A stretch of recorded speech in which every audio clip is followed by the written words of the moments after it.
And this week, I'm going to read from the Gospel according to Luke. So let's pray in the name of the Father, and of the Son, and of the Holy Spirit. Amen. Amen. Now that very day, two of them were going to a village 7 miles from Jerusalem called Emmaus. They were conversing about all the things that had occurred. And it happened that while they were conversing and debating, Jesus himself drew near and walked with them. But their eyes were prevented from recognizing him. He asked them, "What are you discussing as you walk along?" They stopped, looking downcast. One of them, named Cleopas, said to him in reply, "Are you the only visitor to Jerusalem who does not know the things that have taken place there in these days?" And he replied to them, "What sort of things?" They said to him, "The things that happened to Jesus, the Nazarene, who was a mighty prophet in deed and word before God and all the people, and how our chief priests and rulers both handed him over to a sentence of death and crucified him. But we were hoping that he would be the one to redeem Israel. Besides all this, it is now the 3rd day since this took place. Some women from our group, however, have astounded us. They were at the tomb early in the morning and did not find his body. They came back and reported that they had indeed seen a vision of angels and announced that he was alive. Then some of those who were with us went to the tomb and found them just as the women had described. But him they did not see." And he said to them, "Oh, how foolish you are! How slow of heart to believe all the prophets spoke! Was it not necessary that the Messiah should suffer these things and enter into his glory?" Then, beginning with Moses and all the prophets, he interpreted to them what referred to him in all the scriptures. As they approached the village to which they were going, he gave the impression that he was going on farther. But they urged him, "Stay with us, for it is nearly evening and the day is almost over." So he went in to stay with them. And it happened that while he was with them at table, he took bread and said the blessing, broke it, and gave it to them. With that, their eyes were opened, and they recognized him, but he vanished from their sight. Then they said to each other, "Were not our hearts burning within us while he spoke to us on the way and opened the scriptures to us?" So they set out at once and returned to Jerusalem, where they found gathered together the 11 and those with them who were saying, "The Lord has truly been raised and has appeared to Simon." Then they recounted what had taken place on the way and how he was made known to them in the breaking of the bread. The Gospel of the Lord. Praise to you, Lord Jesus Christ. So let's turn to the Lord now. Lord, thank you so much for your risen presence with us. There's much that has transpired here in our school, and you are walking with us along the way as we think about our own journey together as a school, as a family, a parish family, school family.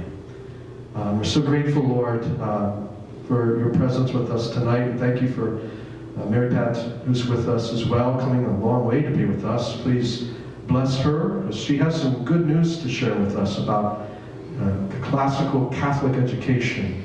Please bless all of us and give us the information we all need to grow in our understanding of this, and also prompt us to ask good questions that will bring greater light to this effort.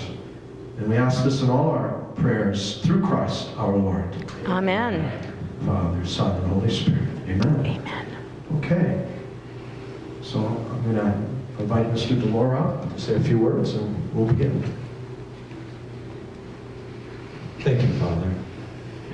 I just want to re-echo Father Bill's gesture of gratitude. Thank you for being here, sharing this journey. Clearly, this is challenging. us as a community, is challenging trust in each other as we're called to something new. It's challenging our ability to step into something that we're not clear as a community, as a parent, as a student, as a teacher. And so Mary Pat's presence here tonight is an opportunity for us to know that we are not doing this for the first time as a community. And the work, let's call it the work that has been involved for all of us, has been a work that has gone on before us, and that the Lord has led others through, not without pain, but has led them through that work and has blessed it. And so Mary Pat's being here, I pray, is an opportunity for us, for the Lord to clarify a vision, clarify the meaning of the work, of the struggle that we're all experiencing, so that it doesn't, so that we understand a purpose and see a value and a goal. And so we open up our hearts and our minds to Mary Pat tonight. Mary Pat Donoghue is on the advisory board of the Institute for Catholic Liberal Education. She is Director of School Services with that organization. And Mary Pat really paved the way for the implementation of the classical curriculum in the Catholic school setting. And she too needed to lead through a difficult situation. And she has since become a model.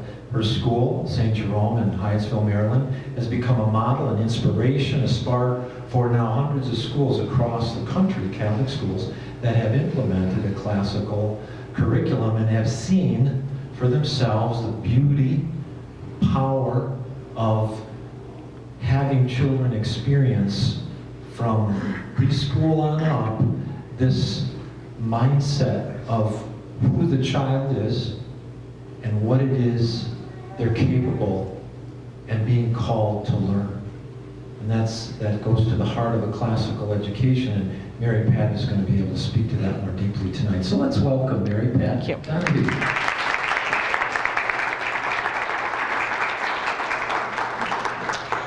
Thank you very much, Mr. Delora. Father Bill, I'm certainly very grateful to you and to all of you, parents, parishioners, friends of St. Thomas Apostle. Don't feel bad, Michigan. Spring hasn't found its way to Washington either. It's really cold and dreary and damp. And I had to go all the way to Pensacola, Florida last week to find any sunshine and anything near 70 degrees. So I do get a few good destinations to soak up the sun. Very honored and excited to be with you to share a bit about my own story and the story of St. Jerome. I also would like to give you a sense of how this looks in an elementary school setting, and hopefully answer the question, why a Catholic classical education? My involvement in the Catholic classical world began about 9 years ago. I had just become principal at St. Jerome Academy, just in time to be notified by the superintendent that the school was in jeopardy of closing. 10 years of declining enrollment, which began in the year 2000 with 530 kids, found us in 2009 with 241. So we had really shrunk by half. And while our enrollment declined, our debt and deficit mounted. And this combination triggered a process by the Archdiocese of Washington that they called consultation. Briefly, this was a process whereby the pastor and I were called upon to meet with the school community to share sort of the state of the school, give people a sense of the enrollment trend, exactly how much money we were in debt at that point. Certainly none of this was good news. It was a difficult presentation, but the purpose was to discern whether there was will and a desire in the community to continue the mission of the school. And the outcome of this community meeting would determine whether or not we would be able to begin an enrollment process for the following year. This was a turbulent and upsetting time for both the parish and the school. In my current job, as I'm traveling all over the country and working with schools in places as diverse as San Francisco and Pensacola and Kansas City, Boston, I've been in Denver quite a few times, I've heard some variation of this story, because very often this process comes on the heels of some difficulty that the school is facing.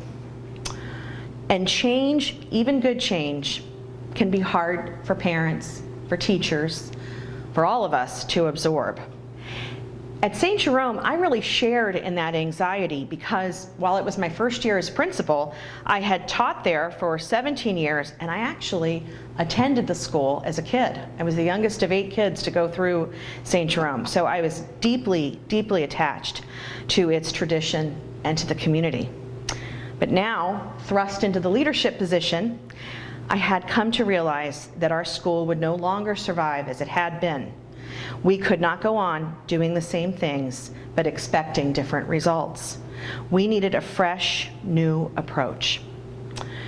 Together, we realized that this transition would be a journey we would take together, requiring patience, charity, a sense of humor, and not a little wine along the way. While it's never fun to endure an existential crisis, this one did prove to be a game changer for our school. The evening that we gathered everyone in the church, one of the things I noted was that the gathering was largely populated by members of the parish. There were school families present, but it was an overwhelming showing of members of the parish. Most of them did not have children currently enrolled at the school. One of these was Dr. Michael Hanby, who's an associate professor at the Pontifical John Paul II Institute in Washington, D.C. Dr. Hanby was there to listen to the presentation. He realized that the school was in need of something different, and he would later approach Father and I and offer to help us with a bold reimagining of a Catholic school. We were certainly grateful for that help. Well, what did this bold, reimagined school look like? Well, interestingly, it began to look more and more like the church's own centuries-old tradition of education, the same tradition that gave the world the university system. I began to see that what we now call classical is simply the fullest expression of Catholic education itself. It really isn't some other. It belongs deeply to our own heritage. This is sort of a process of reawakening it. I compared it to finding a treasure box in your grandmother's attic.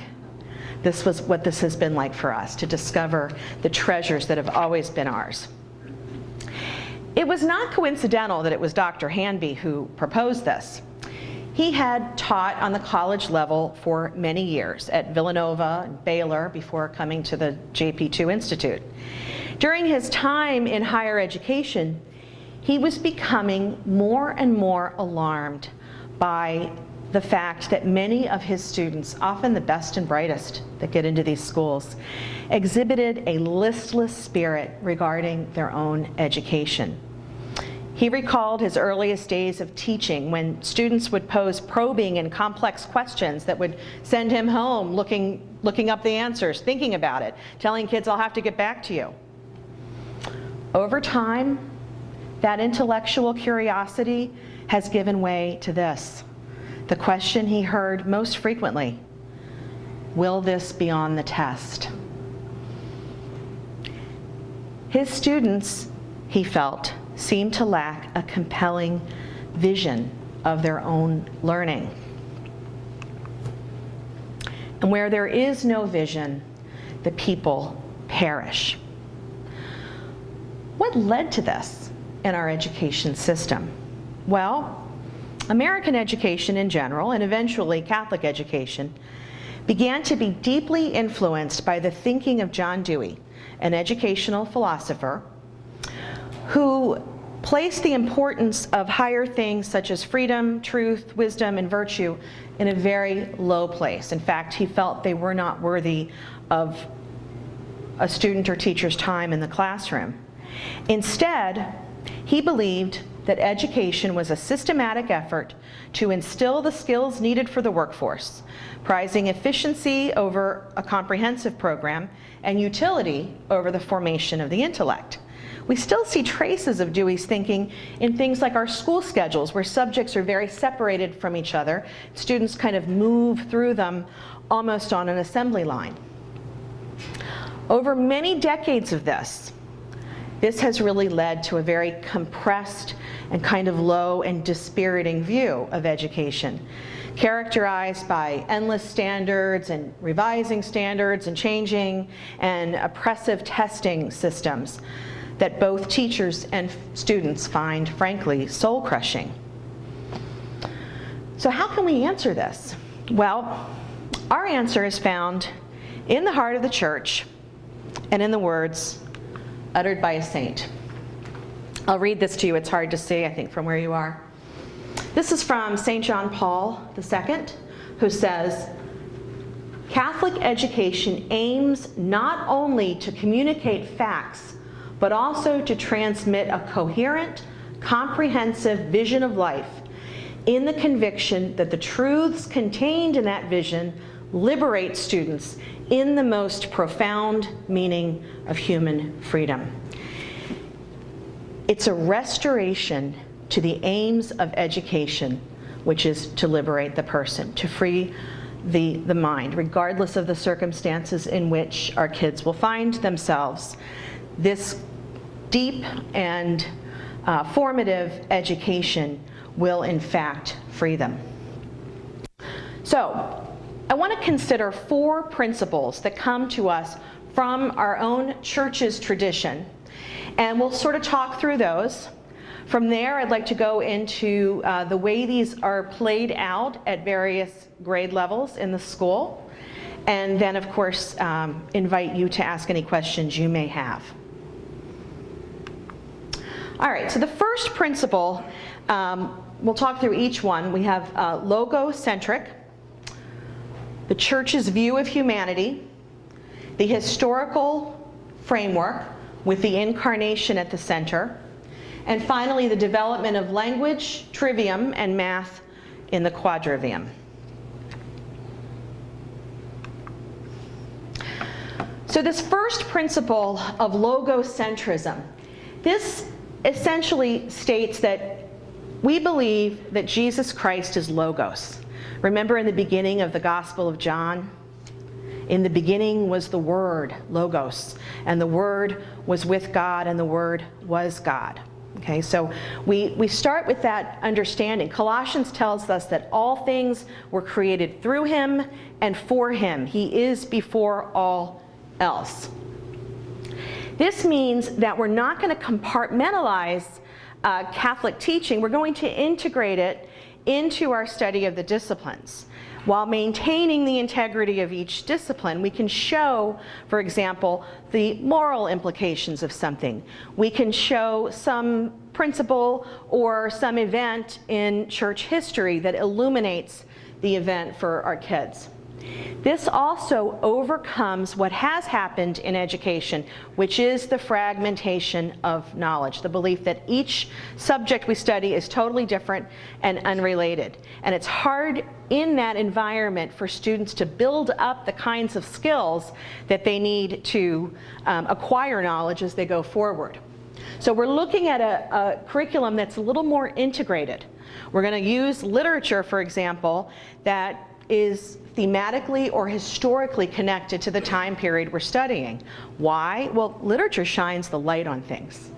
Literature gives kids a fuller understanding of the period, the people that lived in the period. It's also, logocentrism, very importantly and critically concerned with the fact that things have a nature and an essence and a purpose. And you might think, well, that's really obvious. But over time, we've moved farther and farther. So a little later, when we talk through the stages, I'll give you some examples of how we help kids to see things deeply and see their nature and their essence. We have our friend here, G.K. Chesterton, who says, "We shall soon be in a world in which people will hang a man for maddening a mob with the news that grass is green." Right? There's some evidence that we're kind of inching that way. So it's important for our kids to understand that they can look at grass and they know what grass is and they can say it's green because they understand its nature and its essence. The corollary of this is the faith and reason model that was gifted to the church by Thomas Aquinas. The beauty of this is that Aquinas tells us that faith and reason are not in opposition to each other at all. There's a great harmony that exists between them. So when we study, for example, the principles of science, when we're studying biology, we study it deeply. We study it on its own terms. We want our kids to deeply understand biology, but we understand that that does not separate us from faith. In fact, as Einstein would find out, the more you learn in science, the more you understand that there is a God. So the two are really brought together very, very beautifully.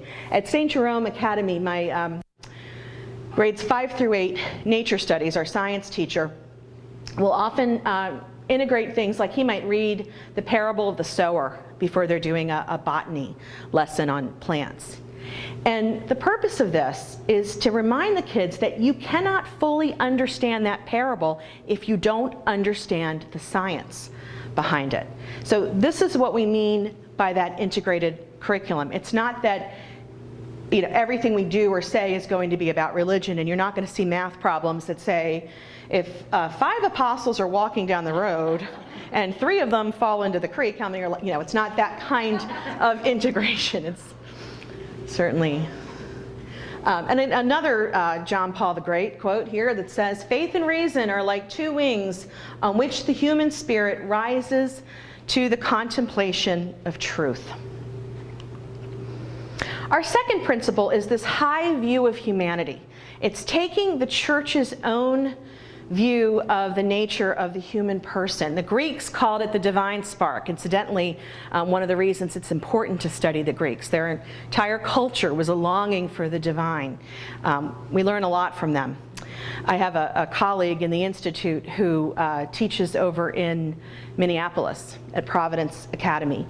And he always tells his theology students, we can't study theology until you become good pagans. You gotta be good pagans first, meaning you have to have the same desire to know and understand that the Greeks had. And this is why it's worthy of our study. We recognize in this then that as schools, as teachers, we are about the business of developing what is most human in our kids, considering that God has endowed them with faculties, the ability to remember, the imagination, the ability to observe and carefully render, the ability to classify, okay? All of the years your kids spend at St. Thomas, you will have a team of teachers fully engaged in this process of nurturing these God-given faculties so that when a student graduates from St. Thomas, he or she will have full command of the powers of the human person. And finally, we call this the education in wisdom and virtue, remembering that wisdom means to know the good. Virtue means to do the good. So how do we help our kids to know the good? Well, we do it through story. The narrative is very, very powerful, and the human person learns best through story. So we're going to be reading mythology. We're going to do fable. We'll do fairy tale, the authentic, real fairy tales. You'll be so fascinated to see the difference between Disney and Grimm, for example, especially Cinderella. Scripture stories, poetry, the power of the narrative will help your kids to begin to discern truth, goodness, and beauty. We also talk a lot about beauty in the physical environment. You are way ahead of the game here at St. Thomas. What a beautiful plant. Your church is lovely, but the school is just as lovely and bright, so you're in good shape there. Virtue meaning to do the good, goodness in practice, helping kids to be aware of that. Now, obviously, we're all well aware of the moral virtues. We want kids to practice charity and courage and patience, but we also want them to understand that there are academic virtues. There are the repeated habit of doing good in the intellectual realm. So things like attention, experiencing wonder, using the faculty of memory. All of these things are academic virtues that we'll seek to strengthen as kids go through the program. This third principle is history as a coherent story. This is becoming more and more critical. I just read a piece that was published in The Atlantic about the fact that reading test scores on the National Education Progress Report from the Department of Education have remained flat for 20 years, despite many initiatives and much time spent on drill of reading skill.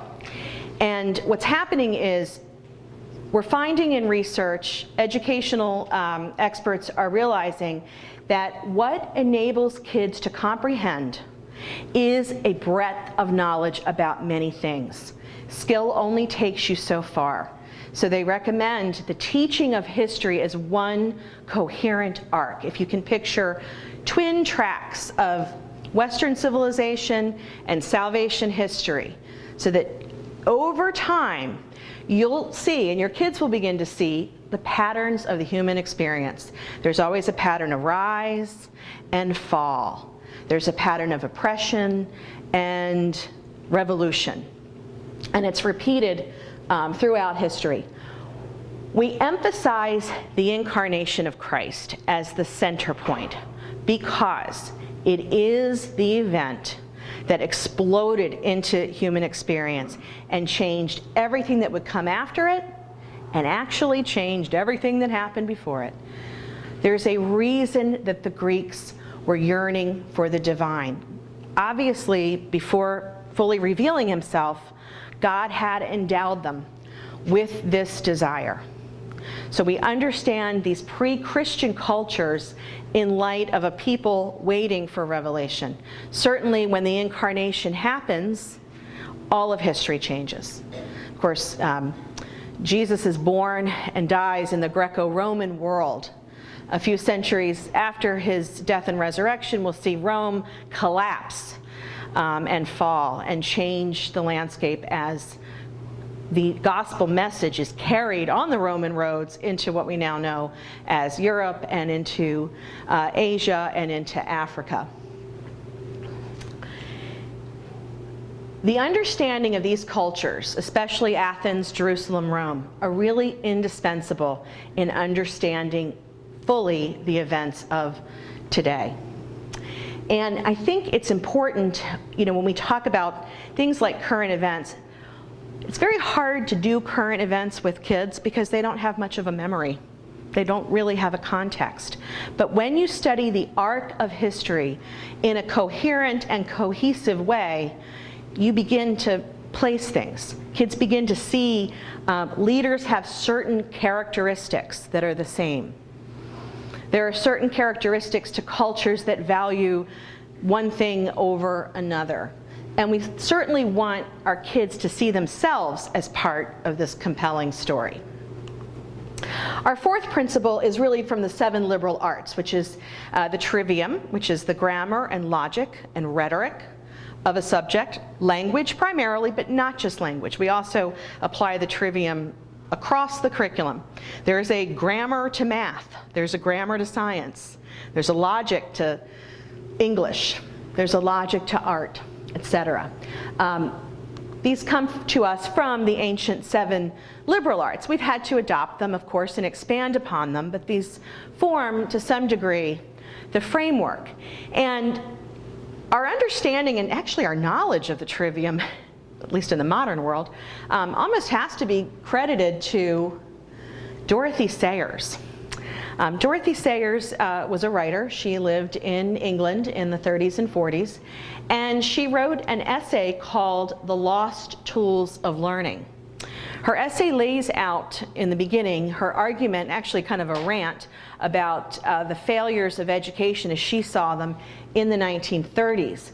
And she claims here in this one particular part of her tirade that it's this fragmentation of knowledge. So she says, "Do you often come across people for whom all their lives a subject remains a subject, divided by watertight bulkheads from all other subjects, so that they experience great difficulty in making an immediate mental connection between, let us say, algebra and detective fiction, or more generally between such spheres of knowledge as philosophy and economics, or chemistry and art?" So she's railing against this boiling everything down and separating it into separate subjects. And it's the trivium that brings back our focus to the idea that our subject is always learning. The prime thing we are trying to develop in kids is the ability to learn. And we do this through the disciplines so that they're acquiring content knowledge as they go. But our primary purpose in going through the trivium is to teach them to learn. So the grammar of a subject, or the grammar stage, is a knowledge stage. It answers the what questions. It's focused on observation and rendering and memory, the building blocks of knowledge. In terms of language development, there is a great emphasis placed on listening, repeating, answering incomplete sentences, writing incomplete sentences, to develop literacy strongly. The logic stage, or phase, is the why phase. And this is the cause and effect, dialectic argument, teaching kids to formulate and defend argument. What I love about the trivium, and Dorothy Sayers points it out first, is that it closely aligns to a child's natural development. So in the grammar stage, don't we know little kids who just love to know things? And they have this absorbent mind. They can take a lot in. They like to remember it. They like to tell you what they've remembered. They can use chants and rhymes and jingles, but they absolutely love to do that. Then we get into the logic stage when we're in adolescence, and we love to argue in adolescence, don't we? Great, let's teach them to argue. We'll teach them how to actually formulate and defend an argument. And so in terms of language development, this is the stage that focuses most fully on thinking, the development of thought. This is where you'll find logic taught, reason. You'll see Socratic, I'm getting ahead of myself, I'll show you that in the next slide. But anyway, and finally the rhetoric piece, which is the communication, the how. This relates to communicating truth, writing and speaking with force and originality, having something original to say based upon what you have learned previously. As a stage of learning, this really occurs in high school, but of course it's threaded throughout the curriculum in the lower grades as well. And its focus on language development is on speaking.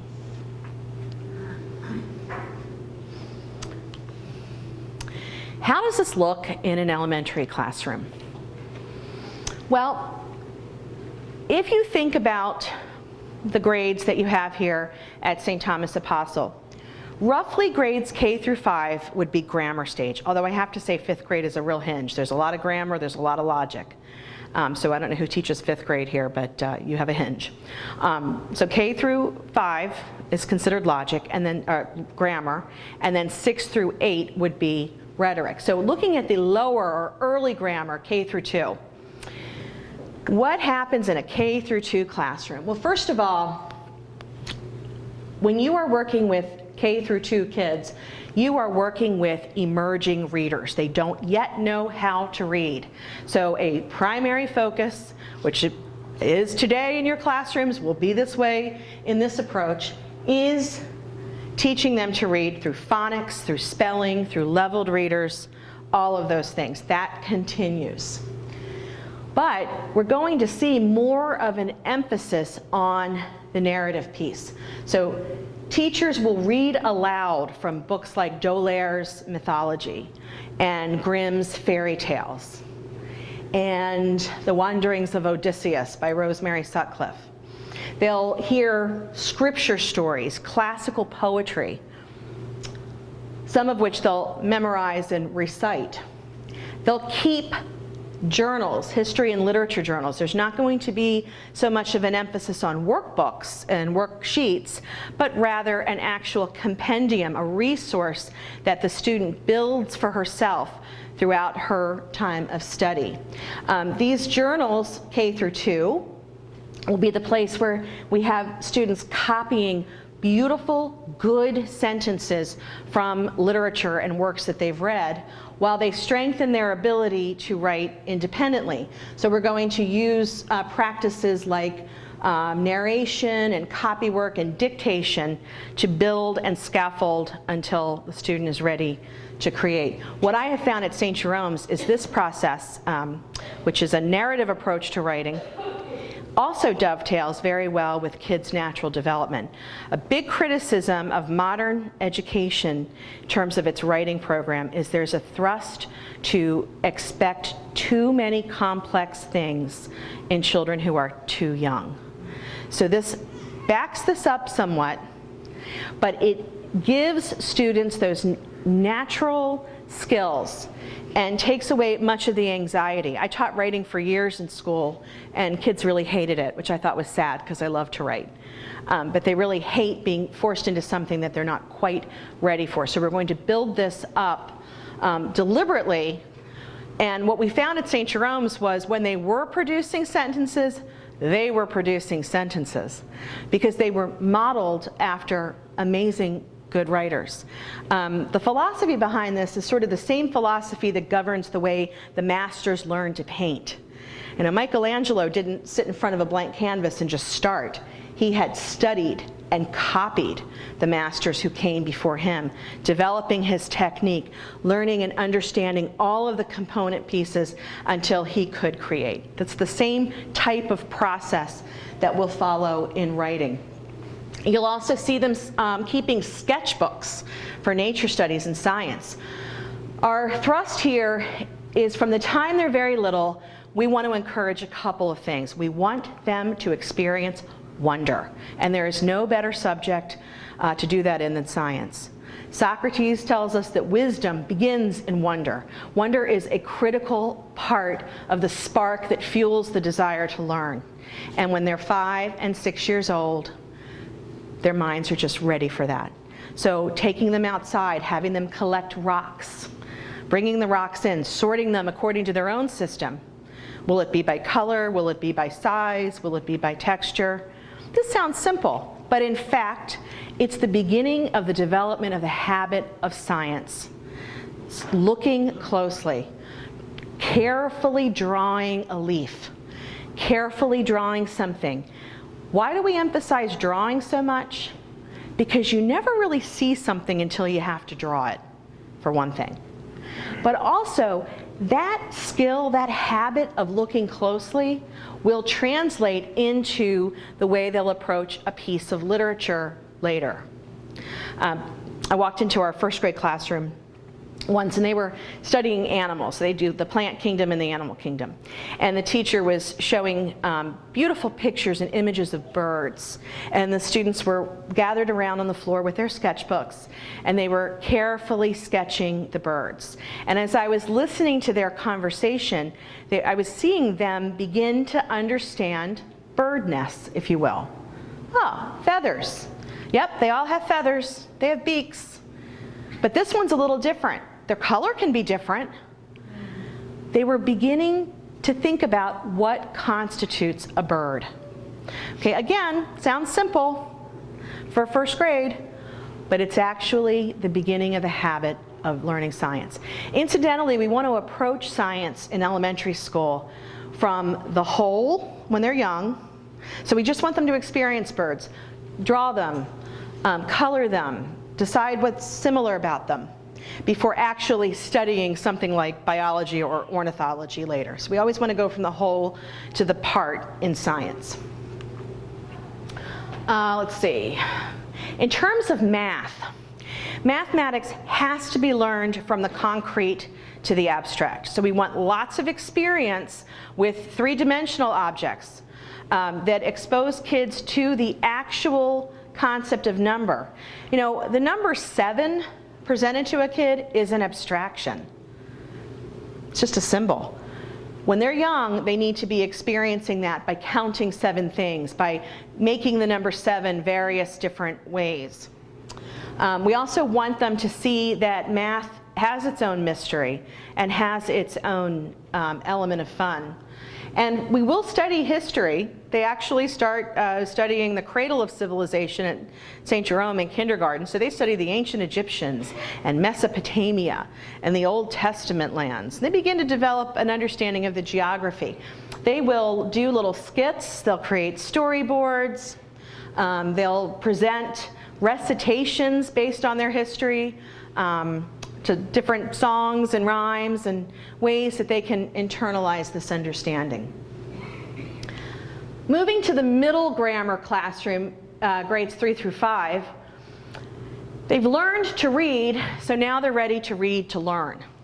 And so in around 3rd, 4th grade, we are now going to be bringing in pieces of literature to integrate into their study of history. They'll read things like, our 3rd grade reads a biography of St. Patrick, because if you're going to study the medieval world, Christendom, Patrick is a good place to start.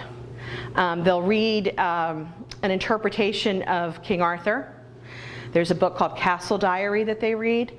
All of these pieces of literature are integrated into their program. They'll also read some of the primary sources. They can recite the breastplate of St. Patrick.